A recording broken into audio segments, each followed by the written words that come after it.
Et maintenant, l'actualité de l'Amérique latine. Le lundi 12 janvier 2026, en Argentine, des incendies de forêt ont touché la région de Patagonie, avec une surface estimée à environ 12 000 hectares brûlés.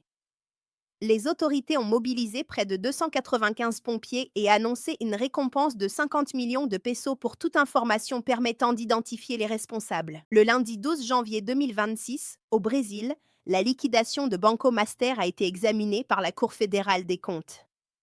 Les autorités ont évoqué un cadre institutionnel en cours d'analyse, tandis que l'issue judiciaire est restée incertaine. Le mardi 13 janvier 2026, au Mexique, l'arrestation annoncée d'un membre présumé du groupe criminel Tren de Aragua a été relayée par les autorités.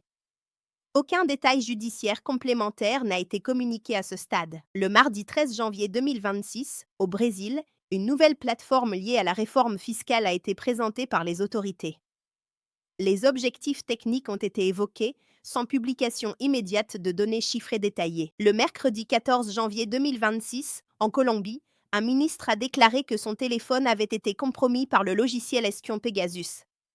Cette allégation a été rendue publique, tandis qu'une expertise et une enquête restaient nécessaires pour en confirmer les circonstances. Le mercredi 14 janvier 2026, au Brésil, les résultats d'un sondage politique ont été publiés. Les chiffres détaillés n'ont pas été précisés dans la communication rendue publique ce jour-là. Le jeudi 15 janvier 2026, au Venezuela, une réforme de la loi sur les hydrocarbures a été proposée par les autorités intérimaires. Le projet a impliqué notamment la présidence par intérim et la compagnie nationale PDVSA, sans calendrier d'adoption annoncé. Le jeudi 15 janvier 2026, au Brésil, le groupe sidérurgique CSN a présenté un plan de cession d'actifs visant à réduire son endettement. Les montants évoqués ont été compris entre 15 et 18 milliards de reais. Le jeudi 15 janvier 2026, dans la région des Caraïbes, les États-Unis ont annoncé la saisie d'un pétrolier lié au commerce vénézuélien. Il s'agissait du 6e navire saisi dans ce cadre, sans précision immédiate sur les suites judiciaires. Le jeudi 15 janvier 2026, à Washington, une rencontre entre Maria Corina Machado et Donald Trump a été signalée. Le geste a été présenté comme symbolique, sans indication d'impact politique concret à court terme. Amérique latine, ce lundi 12 janvier 2026, le Venezuela annonce la libération de 116 détenus présentés comme liés aux troubles post-électoraux.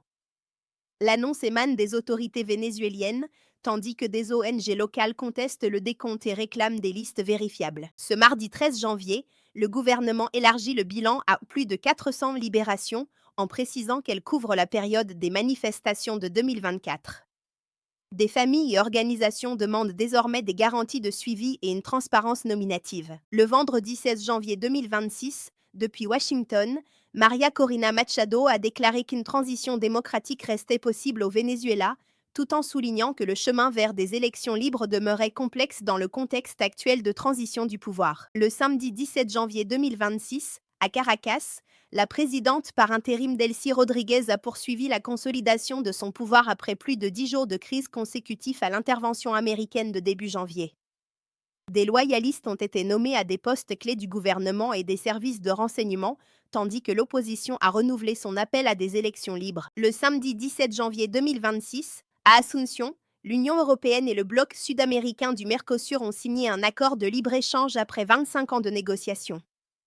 Le texte prévoit l'élimination de plus de 90% des droits de douane et couvre un marché d'environ 700 millions de consommateurs. Le dimanche 18 janvier 2026, en Colombie, des affrontements entre deux factions rivales de dissidents des FARC ont fait au moins 27 morts dans une zone rurale du département de Guaviare. Les autorités militaires ont indiqué que la zone concernée est stratégique pour la production et le trafic de cocaïne. Le dimanche 18 janvier 2026, au Chili, le président Gabriel Boric a décrété l'état de catastrophe dans les régions de Ñuble et de Biobío en raison d'importants feux de forêt. Près de 20 000 personnes ont été évacuées, avec 24 feux actifs recensés, environ 8 500 hectares brûlés et au moins 250 habitations détruites. Enfin, le dimanche 18 janvier 2026, au Guatemala, les forces de sécurité ont repris le contrôle de la prison Rénovation près d'Esquintla et procédé à l'arrestation d'un chef de gang présenté comme dirigeant du groupe Barrio 18. Dans la foulée, 6 attaques ont visé des policiers, faisant au moins 2 morts parmi les forces de l'ordre, tandis que 37 otages restaient retenus dans 2 autres établissements pénitentiaires.